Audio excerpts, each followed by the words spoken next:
Anyone else? Yeah, so Okay, all right. I wrote it in here. I think I already put some of it on WhatsApp, and the proverb talk about the adulterous woman, it's not only talking about somebody the flesh, Right. it's also Right. talking about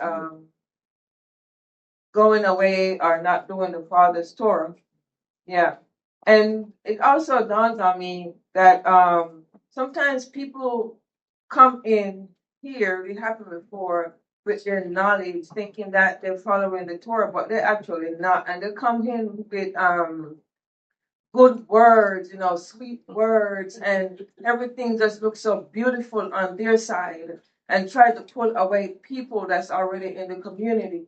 When you follow Torah, you don't do that. First of all, if the Father gives you something for the community, the first place or the first person that you go to is the elder of the community. You don't come in with your words and try to find the weak ones and try to tell them this and try to tell them that and try to pull them away, or to sow all kinds of discord in the community. And if you have wisdom and if you are wise, you will know not to do things like that.